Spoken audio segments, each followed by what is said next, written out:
Hey gang, it's Bryan from FXBilliards. Have you ever had a situation where 3 guys showed up to play? Gets kind of boring.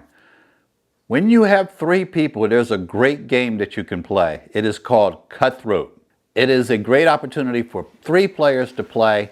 Sometimes you have to tweak the rules to make it fair because sometimes you might be much more superior than the competition and you need to make adjustments in order to make it even. So, smoke you, fool. Today I'm going to teach you how to play Cutthroat. My game. We're going to have a lot of fun with it. I'll smoke and remember, you too. Tweak the rules so that the bangers actually get to get some fun in too. Who are you calling a banger? Oh, are we on the air?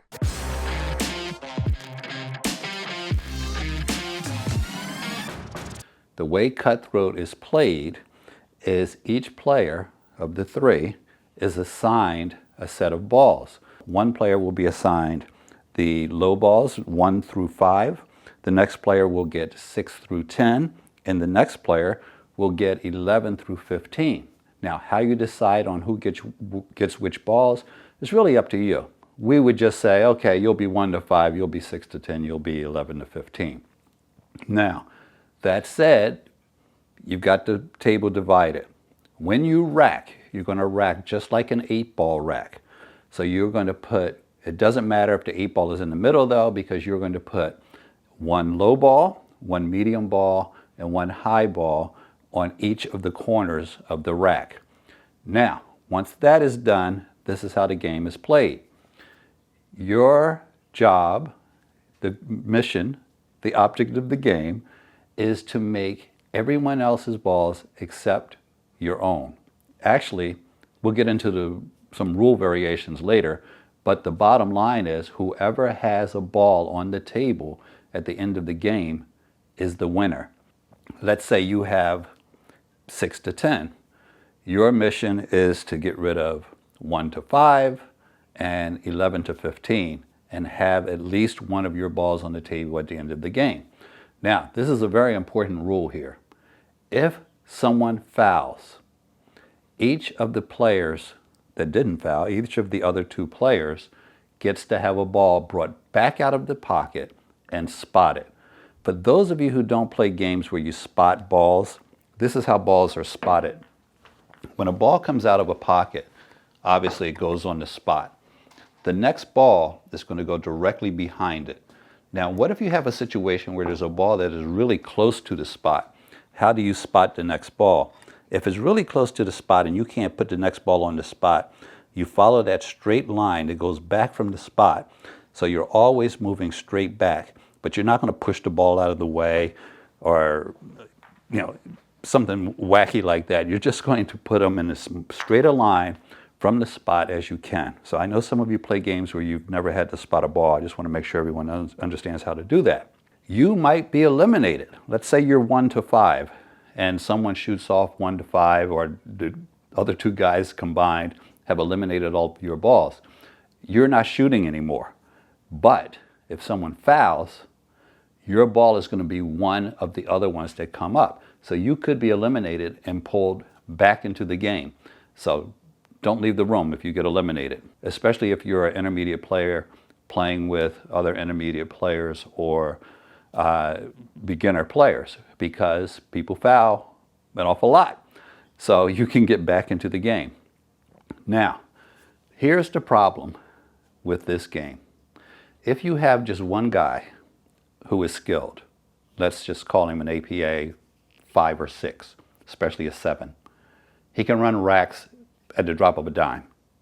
Entire racks where he doesn't have to worry about playing balls in rotation, highs, lows.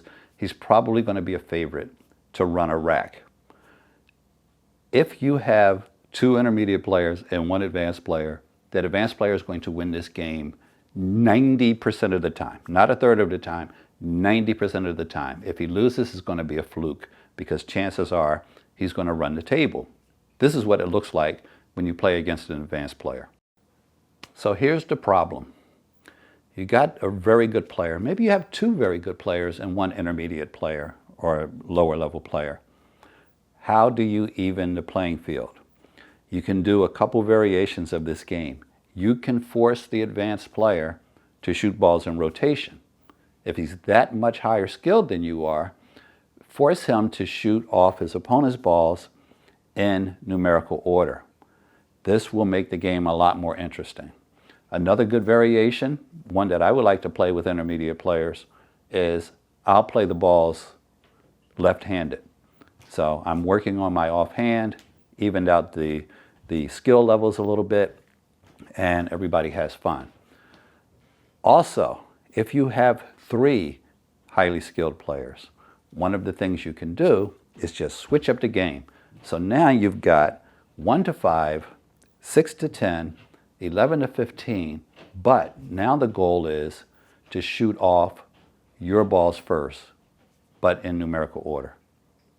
Now, in this case, if you foul, what you're going to do is have a situation where your ball comes out of the pocket and gets spotted, because we're reversing the process here. You're trying to get your balls off the table before the other person.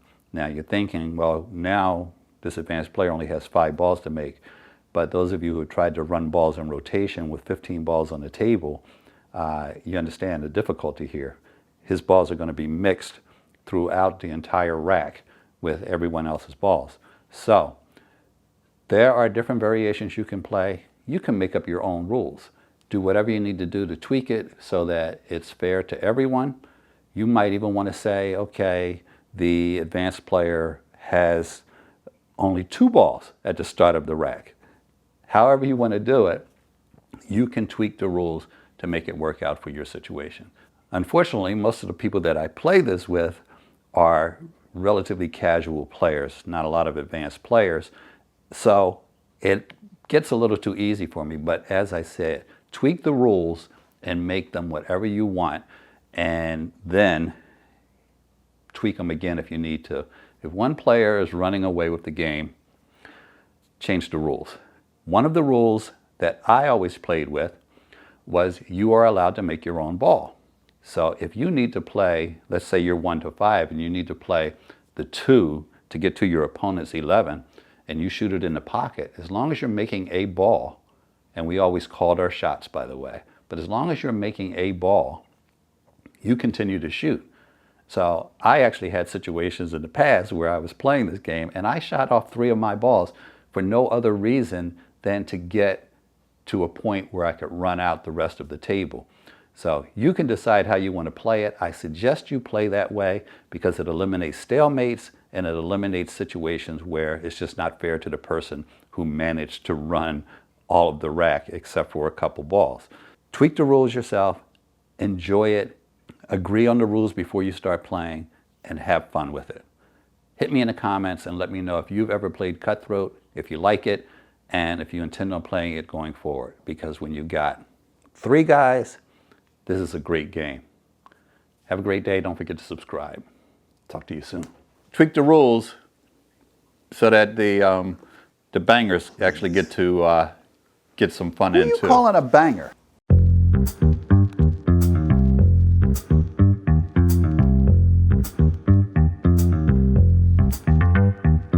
Wow.